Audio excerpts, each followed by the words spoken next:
दिल्ली के 30,000 कोर्ट पे जो प्रदर्शन चल रहा है सहारा निवेशकों का, उसके भुगतान के लिए, और उसमें कुछ निवेशक हमारे साथ हैं जो यहाँ पे आए हुए हैं उनसे।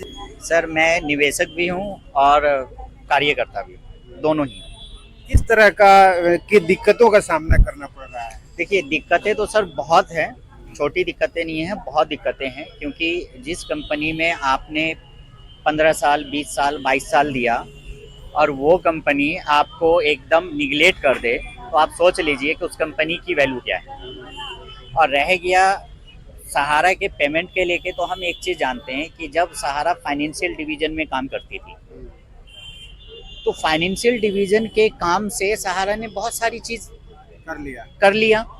तो जब सहारा के पेमेंट से या सहारा के फाइनेंशियल वाले अमाउंट से होटल चल सकता है, सहारा का इवोल चल सकता है, सहारा का एयरलाइन चल सकता है, अब नहीं है लेकिन चला, जब था होटल चल सकता है, एम्बे वैली चल सकता है, और इसके स्कूटी चल रहा है इलेक्ट्रॉनिक।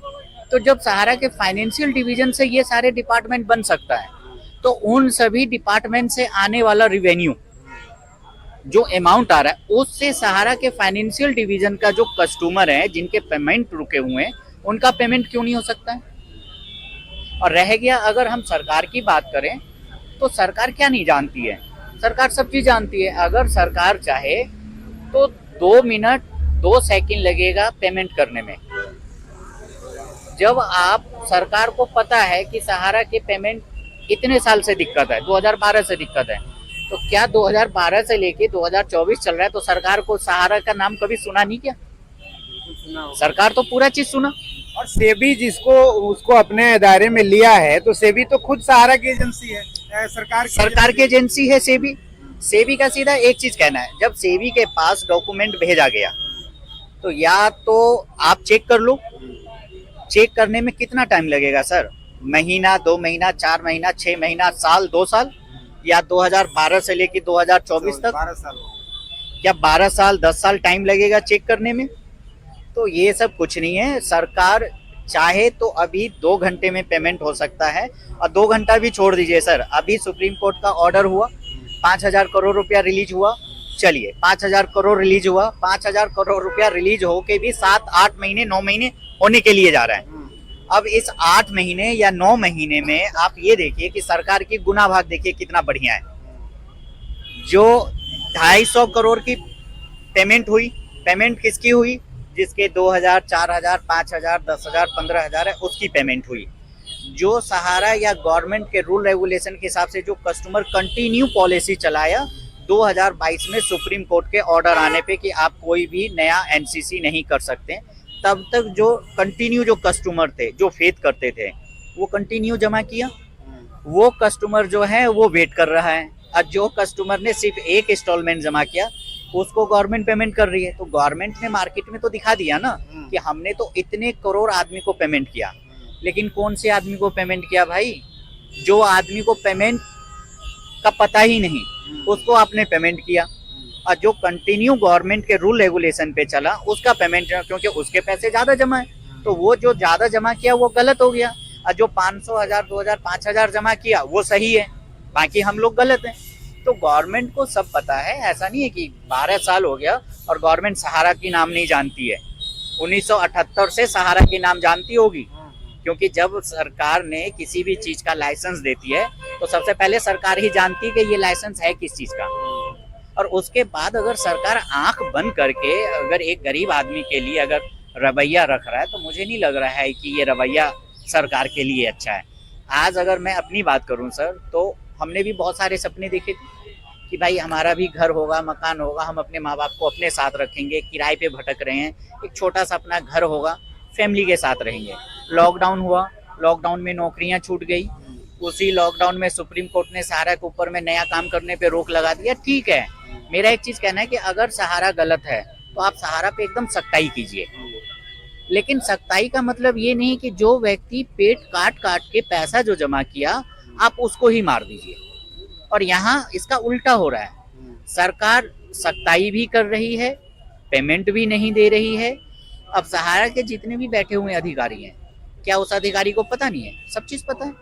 आज जोनल चीफ है, नोएडा के अंदर में ऑफिस है जोनल, क्या उसको पता नहीं, उसको सैलरी नहीं मिली, उसके बच्चे कभी भूखे मरे हैं? या सहारा के जितने भी बैठे हुए, चाहे वो ओपी श्रीवास्तव हो, चाहे सपना राय जी हो, या और भी जो भी डायरेक्टर हैं किसी भी बोर्ड ऑफ मेंबर के, उसके बच्चे भूखे मर रहे हैं। लेकिन हमसे पूछिए ना, हमारे बच्चे भूखे मरे हैं भाई साहब। हमारे बच्चे लॉकडाउन में नमक रोटी के लिए हम तरस गए हैं। तो ऐसे डिपार्टमेंट की क्या वैल्यू रखें, क्या इज्जत रखें? हमने 22 साल हो गया, अगर 2024 में जोड़ें तो 2002 से मेरी इसमें ज्वाइनिंग थी सहारा के अंदर में, और हमने बहुत अच्छा काम किया।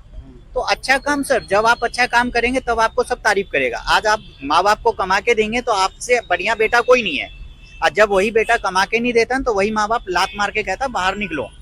तो सहारा, कहीं भी आप किसी फैक्ट्री में काम करने के लिए जाते हैं, आप 8 घंटा काम करेंगे, वो 8 घंटे का आपको तनख्वाह देता है। हमने भी सहारा में काम किया, उसका वो तनख्वाह दिया। एहसान थोड़ी किया, वो एहसान काम करने व्यक्ति ने किया है, उस पे एहसान। अगर काम करने वाला व्यक्ति अगर उसमें काम मन लगा के नहीं करता तो आज सहारा को जो पूरा वर्ल्ड जानती है ना, कोई नहीं जानता, इनकी वजूद नहीं होती। लेकिन जो बैठे हुए कुछ जो नेगेटिव अधिकारी है ना, वो ये सोचता है कि हमारे वजह से इसका घर चल रहा है, जूनियर के वजह से तुम्हारा घर चल रहा है, तुम्हारे से हमारा घर नहीं चल रहा है, हमारे से तुम्हारा घर चल रहा है। लेकिन सहारा के बैठे हुए चाहे ओपी श्रीवास्तव हैं, उनका घर हम लोगों जो यहाँ जुड़े हुए एक एक एजेंट या जो छोटे मोटे जो एक जमा करता थे, उनसे उनका घर चल रहा है। और अगर वो इतने ही अच्छे हैं तो हम तो सीधा कहते हैं ओपी श्रीवास्तव से, सपना राय जी से, कि 2, 4, 10, 20, 50 करोड़ हमारे जैसे गरीब आदमी को दे दो, हम उनके तलवे धो के पी लेंगे। हमारे बच्चे को लंदन में उनके बच्चे पढ़े हैं, हमारे बच्चे का एडमिशन करवा दे लंदन में, हम तो उनका पांव पकड़ लेंगे। भाई हमारे लिए सबसे बड़ा भगवान है। तो कहने से नहीं होता है सर, जमीनी स्तर पे करने से होता है। पैसे के वजह से घर में शादियां नहीं हो रही हमारी भाई बहन की। आज 1-1 रुपए के लिए मुहताज हो रखे हैं। क्या कंपनी को नहीं पता है? कंपनी को सब पता है।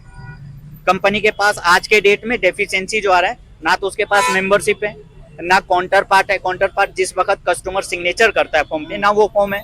तो भाई तुमने जो अफसर को बैठा रखे हो, या तो अंगूठा छाप है या तुमने चपरासी को बना दिया। आज भी तो बैंक है ना सर, आप बैंक में आप चले जाओ, किसी चपरासी को ब्रांच मैनेजर क्यों नहीं बनाता? जोनल चीफ क्यों नहीं बनाता? जोनल चीफ को बोलना नहीं आता? अगर हम कहीं भी, अगर फैक्ट्री में कोई बंदा काम करता है तो एक वहां का मैनेजर होता है, वो 10 व्यक्ति को देखता है। अगर उस 10 व्यक्ति के साथ प्रॉब्लम होगा तो जो एक बड़ा व्यक्ति होता है वो उसकी प्रॉब्लम को सुनता है। लेकिन सहारा के अंदर में आप चले जाइए, वहां बैठा हुआ जो सीट पे है ना, वो सोचता है कि मैं सबसे बड़ा प्रधानमंत्री मैं ही हूँ, उसके जैसा कहते हैं ना अधिकारी कोई नहीं है। तो ये है सहारा की सबसे बड़ी कमी, और यही कारण है जो आज सहारा की जो मिट्टी जो प्लीत हो रही है ना, यही कारण है। क्योंकि वो खुद चोर था और चोर जैसे व्यक्ति को ही सीट पे बैठाया, इसीलिए सहारा का आज नैया डूब रही है। और सिंपल सी बात है, फाइनेंशियल का पेमेंट करना है सहारा को। जब फाइनेंशियल के पेमेंट से बहुत सारे चीज बन सकता है सहारा का, जो भी चीज मैंने अभी आपको बताया, तो वहां से जो पेमेंट आ रहा है, होटल से कई करोड़ों रुपया पर डे का अर्निंग आ रहा है। बम्बई के अंदर में एम्बे वैली है, उससे पेमेंट आ रहा है। सहारा शहर से पेमेंट आ रहा है, ई स्कूटी से पेमेंट आ रहा है। आप उस पेमेंट से आप फाइनेंशियल का पेमेंट कर दो ना भाई। आप गवर्नमेंट को आरोप कर रहे हो कि नहीं हमने 25,000 करोड़ दिया। ठीक है, 25,000 करोड़ दिया, अरे 25,000 करोड़ माइनस करो, उसके बाद जो पेमेंट होना है आप वो पेमेंट करो ना। और गवर्नमेंट से भी मैं यही कहना चाहूंगा, अगर तो वो भी ये भी कर रहे हैं ना, उनके अकाउंट सीज कर दिया है गवर्नमेंट। सर अकाउंट सीज कर दिया, लेकिन पैसा तो गवर्नमेंट के पास है ना, पैसा कोई दूसरा तो लेके तो नहीं गया। सीज अगर कोई अकाउंट हुआ तो गवर्नमेंट उस पर एकदम सख्ताई से देख रही है, उसमें का तो एक पैसा नहीं इधर उधर निकल सकता, मतलब नहीं बनता। तो गवर्नमेंट सारे चीज को वेरीफाई कर ले। सहारा, अब मैं कस्टमर हूँ, मेरे से कागज मंगा ले, दिल्ली के अंदर में कोई एक जगह स्थायी ऑफिस बनाए, गवर्नमेंट के अपने 2-4 अधिकारी को बैठाए, सहारा के 1-2 ईमानदार, चोर नहीं, ईमानदार अधिकारी को बैठाएं। हमारे जैसे व्यक्ति, हमारे जैसे में भी चोर नहीं, ईमानदार, क्योंकि मेरे लिए सब एक बराबर है। बैठाएं, मेरा कागज चेक करें, मेरा आईडी प्रूफ चेक करें, मेरा पैन कार्ड चेक करें, मेरा बैंक डिटेल चेक करें, वेरीफाई करें। सहारा अपने सिस्टम में चेक करें कि क्या ये व्यक्ति सही है या नहीं है। अगर वेरीफाई ओके होता है तो एट ए टाइम ईसीएस कर दें। बैंक में यही करता है ना, बैंक में आज अगर हमारा एफडी टाइम पूरा होता है, वो हमसे आधार कार्ड पैन कार्ड लेता है, वेरीफाई कर लिया। आप बता रहे हैं उस पे सरकार ने तो एक पहल किया और करोड़ों रुपए लगा के और पोर्टल लॉन्च किया। एकदम वहाँ भी वेरिफिकेशन वगैरह सारा कुछ था, नहीं। लेकिन सारा डिफिशियंसी आ गया। तो जो आप दूसरे डिपार्टमेंट से पैसा रिकवरी की बात कर रहे हैं, हमारे देश में जो कानून है ना कंपनी एक्ट में, यहाँ तो सारे वकील और सीए लोग हैं। फॉर्मूला ये है, अभी आपने विजय माल्या का नाम सुना होगा। विजय माल्या जी चले गए, उनकी जहाज जो है वो डूब गई, जहाज घाटे में चली गई, लेकिन उनकी एक कंपनी आप सुन रहे होंगे, अगर आप होंगे मार्केट में, तो किंग फिशर एक आता है ब्रांड, बियर बनाती है कंपनी, आज भी चल रही है। सरकार के पास इतनी ताकत नहीं है कि किंग फिशर को एक्वायर करके और वहां जो घाटा हुआ है उसको पूरा कर दे, नहीं है। यहाँ कंपनी, एक आदमी 10 कंपनियां बना लेता है। एक कंपनी घाटे में गई, दूसरी कंपनी 10 गुना फायदे में गई, लेकिन उसका पैसा इसमें नहीं जाएगा। वही हाल सहारा के साथ हुआ है। सहारा की जितनी एजेंसियां हैं, एक के बाद क्रेडिट सोसाइटी बंद हुई, कोऑपरेटिव सोसाइटी चालू हुई, फिर वो सहारा ग्रुप 4 चालू हुआ, फिर क्यू शॉप चालू, क्यू शॉप आया। ये सारे जो डिपार्टमेंट हैं सब इंडिविजुअल हैं। इसका पैसा उसमें नहीं जाएगा, उसका पैसा उसमें नहीं जाएगा। पब्लिक को बताया गया कि ये सब सहारा के हैं। हम ये जानते हैं कि सहारा के पास होटल है, सहारा के पास जहाज है, सहारा के पास सब कुछ है। जो जहाज है उसका पैसा होटल में नहीं जाएगा, जो होटल है उसका पैसा क्यूआर में नहीं जाएगा। वो ग्रोसरी शॉप भी तो लेके आई थी ना, लेकिन अब इसी में उलझा के आम आदमी को रख दिया। सिंपल यहाँ पे एक चीज कहना चाहूंगा, आपने एकदम सही कहा कि भाई होटल का पैसा एयरलाइन में नहीं जाएगा, एयरलाइन का पैसा क्यू शॉप में नहीं जाएगा। तो जब ये पैसा क्यू शॉप, एयरलाइन, होटल में नहीं जा सकता, तो फाइनेंशियल का पैसा से होटल क्यों बना, एयरलाइन क्यों बना, क्यू शॉप क्यों बना, इसका पैसा उसमें क्यों गया? आपको सब पता है, आप मिली भगत हो। आपने हमें समझा दिया कि होटल का पैसा एयरलाइन में नहीं जाए, तो फिर फाइनेंशियल का पैसा होटल क्यों खरीदा गया, क्यों पैसा इन्वेस्ट किया? भाई पब्लिक के पैसे थे ना, हमारे जैसे के पैसे थे ना, मेहनत करके जमा किया था। अब आप लोगों को क्या लग रहा है, चुनाव सामने है, कुछ उम्मीद लग रही है? देखिए, बात सर चुनाव की नहीं है।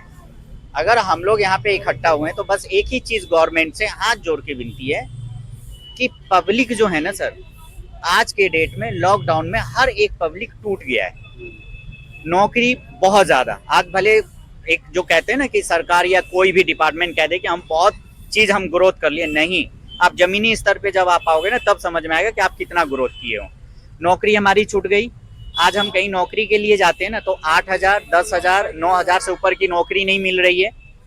अगर 8,000, 10,000 से दिल्ली शहर में अगर घर चल रहा है, तो मुझे कोई भी व्यक्ति बता दे कि भाई घर चल रहा है। अब कोई कह देगा, उदाहरण दे देगा, भाई रिक्शा चलाने वाला, तो रिक्शा चलाने वाले को आप देखिए ना सर, 200 रुपया कमाता है ना, तो 150 रुपये का वो पी लेता है, रोड पे सोता है, तो उसका काम ही वही है। लेकिन जो एक जमीनी स्तर पे जो फैमिली को लेके चलता है ना, उनको 2 वक्त की रोटी भी चाहिए, बच्चे को भी पढ़ाना है, अच्छा एजुकेशन देना है, अच्छे जगह में रहना है, हर चीज उसके लिए होता है। तो सहारा सब जानती है, सहारा सिर्फ हम लोगों को। वीडियो लंबा हो रहा है, चलते चलते आप क्या कहना चाहेंगे सर? बस सरकार से एक ही गुजारिश है कि सहारा के जमाकर्ता के जो भी पैसे हैं, चाहे वो हमारे हों या किसी के भी हो पूरे भारत में, उसका एक एक पैसा ब्याज लगा के उनको दिया जाए। अगर नहीं दे सकती है तो सहारा की जितनी भी प्रॉपर्टी है सबको सीज करे। सरकार के पास ये पावर है, वो सीज करे और उसकी प्रॉपर्टी को सीज करके और कस्टमर का पेमेंट रिलीज करें। बहाना नहीं बनाए कि भाई ये पैसा जो है इसके हैं, ये पैसा इसके नहीं, सब सीज करें। होटल हो, इवोल हो, मोटरसाइकिल, इलेक्ट्रॉनिक का सब सीज करें। अब बहाना यहाँ पे बनेगा कि नहीं, इलेक्ट्रॉनिक जो मोटरसाइकिल है उसका लोगो अलग है। अरे लोगो अलग है तो सहारा के ही कुछ चमचे उसमें काम कर रहे हैं, कुछ चमचे काम कर रहे हैं। तो अगर सहारा के नहीं है तो वो चमचा कैसे काम कर रहा है? हमारे पास भी ऑफर आ रहा है काम करने के लिए, तो सहारा के नहीं तो हमें क्यों? आप बाहर किसी से क्यों नहीं करवा ले रहे हो? क्योंकि उसको पता है सहारा वाले को कि बाहर का व्यक्ति नहीं कर सकता। तो इस तरीके से नहीं, सरकार से हाथ जोड़ के विनती है कि आप पेमेंट कर दें। मेरा नाम सफी अहमद है सर, और मैं दिल्ली से ही हूँ। आपका नाम? नीलिमा मिश्रा, मैं भी शालीमार बाग दिल्ली से ही। तो ये आपने सुना, ये जो निवेशक हैं, इनकी जो परेशानियां हैं, लगभग सबकी एक से एक परेशानियां हैं, और सबका यही कहना है कि चाहे जो हो, जैसे हो, इनका पेमेंट किया जाए, क्योंकि अब इतना लंबा हो गया है कि ये इनसे बर्दाश्त नहीं होता। रोज एक नई नई समस्याएं आती हैं, और ये प्रदर्शन, जहां भी प्रदर्शन होता है, ये लोग जाते हैं इस उम्मीद से कि सरकार शायद इनकी बात सुनेगी। चुनाव आने वाला है, सरकार फिर चुनाव में